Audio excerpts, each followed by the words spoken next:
राखे के राखेछौ मान्छे बस्ने ठाउँमा हेर त पैसाको सत्यानाश यो के हो गिटार जस्तो पनि छ तार चाहिँ छैन कहाँबाट झ्याङझ्याङ पार्नु यो धर्मेन्द्रलाई भने जुन केटकेटीलाई यस्तो खेलाउन महँगो महँगो नकिन्दै पैसा सत्यानाश यहाँ नेपालको पैसा हिसाब गर्यो भने त यो देश खोले त अनि एकरास हुन्छ त के खानु यत्रो धेरै पैसा खर्च गर्नु केटकेटीहरूलाई म भन्दैछु झन्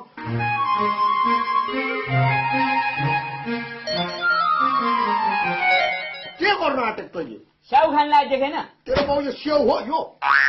यो प्लास्टिकको सजाउनु राखेको देख्ने बित्तिकै खप्प खाने अब प्लास्टिकको होइन त्यो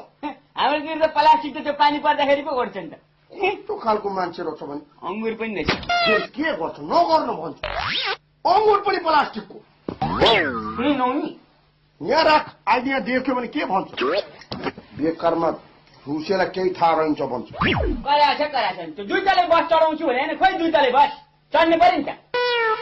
लन्डनको दुईटले बस भन्ने सबैजनाले गफ गरेर सुनिन्छ चढाएको होइन अब त यहाँनिर गीत गाउन आएको कलाकार मान्छे कहिले गीत गाउने हो मैले भनेर सोध्छ कि भनेको त कहिले बस चढ्ने भन्छ त्यो दुईटले बस चढेर चाहिँ त कहाँ जाने पछिबाट माताको दर्शन गर्नु जाने अब के खालको कुरा गरेको कलाकार जस्तो भएर बस्नु यस्तै बानी चाहिँ ठिक लाग्दैन के तेरो कति कराको हप्काउनु पायो भने हक्कै नगरे नि अनि त्यो साँच्ची दुईटले बसमा चाहिँ त्यो भर्याङ चाहिँ कहाँनिर राखेको हुन्छ मजेरीबाट हुन्छ कि अगाडिपट्टि आँगनबाट हुन्छ कि पछाडि करेसाबाट हुन्छ कि कहाँबाट हुन्छ खास त्यो खास मलाई त्यो बस चढ्ने इच्छा चाहिँ खासै धेरै होइन त्यो भर्याङ कहाँबाट हुँदो रहेछ भन्ने चाहिँ इच्छा क्या हेर्ने इच्छा क्या लाखे लु तँलाई म भोलि पर्सि फुर्सद भएपछि त्यो दुईटले बसमा लगेर सिरक डसाना सिरानी तन्ना सबै जिम्मा लाएर त्यही सुत्नु त्यही खानु 2-4 दिन त्यो एउटा टिकट काटेपछि कति घुम्नु पाउँछ घुमिराख्नु त्यो मिलाइदिन्छु म अहिले चाहिँ गीत गाएको राम्रो प्र्याक्टिस गर एउटा गीतले मात्रै त थाम्दैन त स्टेज त त्यो लोकतन्त्र गणतन्त्र भन्ने मैले त यहाँ नम्बर साहबहरूलाई खतरा गाएको भनिदिएको छु बरु यसो गर्नु त त्यो पुरानो गायकहरू थियो नि हाम्रो नारायण गोपाल अनि गोपाल योन्जनको गीतहरू सबै प्र्याक्टिस गर त गाइदे अनि म तेरै गीत भन्छु त पनि मेरै गीत भन् मलाई सोध्यो भने सानैदेखि यसले बाख्रा चराउँदा गाउने गीत हो यो त यसकै हो भनिदिन्छु फ्याक्टै मिलिहाल्छ लु प्र्याक्टिस गर त्यस्तो गर्न मिल्छ अर्का गीत आफ्नो भन्ने मिल्छ त अब नमिल्ने कुरो के छ भनेको यहाँ सबै थोक मिल्छ आजभोलि त यहाँ आजभोलि पुरानो गायकको गीतहरू जम्मै निकाल्दै पिस काट्दै चोक्टा बनाउँदै जोड्दै सबै मेरो गीत हो मेरो शब्द हो भन्दै त हालेर यहाँ मान्छेले हिँडिरहेको छ तैँले पनि त्यही गर्नु अर्का गीत त यो त गाउने त हो नि मेरो भनेर हिँड्ने होइन पाउँछ है पाउँदैन त अनि सबैले त्यसै गरिरहेको छ लाखे यो फोन पनि कहाँ छ यो म एउटा फोन गरेर आउँछु यहाँ बसेको प्र्याक्टिस गर अलिक गला सफा गरेर राम्रो खालको गीत गाएर देखाइदियो त यहाँनिर नारायण गोपालहरूको अलि बिस्तारै साह्रो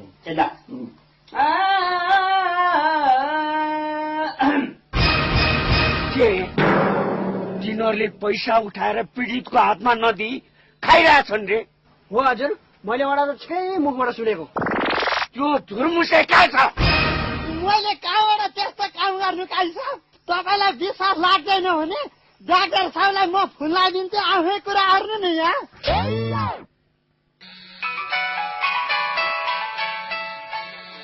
ओहो अब फेरि के बोल्नु पर्ने हो हेलो डाक्टर साहब नमस्ते म काजी साहब नमस्ते भन्नुहोस् यहाँ धुर्मुसिया परिवारले पैसा उठाएर खाए रे सारा गाउँलेहरूले यही भन्छन् बिरामीको हातमा 1 पैसा परेको छैन रे के हो त यो कुरो साँचो हो त डाक्टर साहब यो कुरा साँचो हो काजी साहब पीडितको हातमा 1 सुको पनि परेको छैन किनभने धुर्मुसीले सबै पैसा मेरो हातमा पठाइदिइसक्नुभयो अहिलेसम्म धुर्मुसीले मलाई 2,20,000 रुपियाँ पठाइदिइसक्नुभयो अब 2-4 दिनमा अरू पैसा उठेन भने पनि आफ्नो जग्गा बेचेरै भए पनि छोराको उपचारको लागि हस्पिटल आउँछु भन्नुभएको छ अब आफै बुझ्नुहोस् काजी साहब पैसा खाएको हो कि के हो अहिले त म यहाँ बिरामीको अपरेसन गर्दैछु राख्दै है त नमस्कार अनि धुर्मुसी त्यो ओडा अध्यक्षले यस्तो नचाहिँदो होला चाहिँ किन पिट्या त अस्ति हाम्रो बाबुसको संगठन छोडेर अर्को संगठनमा गएर माला लगाइरहेको थियो नि हो त्यही रिस क्या हो काजी साहब ढुक्क भयो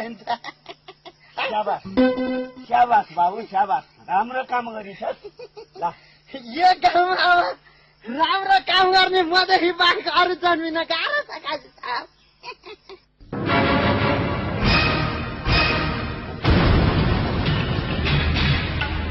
डाक्टर साहब बिरामीको अपरेसन गर्दैछु भन्ने यही हो? हेर्नुहोस् न अब त्यस्तो भन्ने त बानी नै परिसक्यो, डाक्टरी लाइन न पर्यो। बाइ द वे ससुरा बिरामी भएर म बिहानै आएको थिएँ, अहिले चाहिँ औषध लिनु गएर आएको। मलाई अलि हतार छ, अहिले चाहिँ म लागेँ।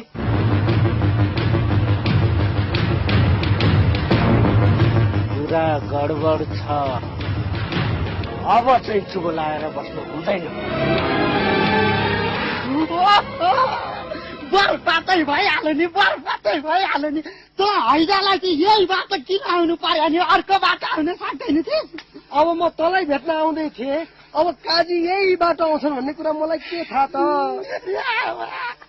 अरू त मरे भइहाल्यो नि, सबै थाहा हुने हो। मलाई त 108 डिग्री ज्वरो आइसक्यो, थरथर काउन थालिराखेँ म। छातीमा डिग्री लाग्यो, छातीमा डिग्री लाग्यो, छातीमा डिग्री लाग्यो।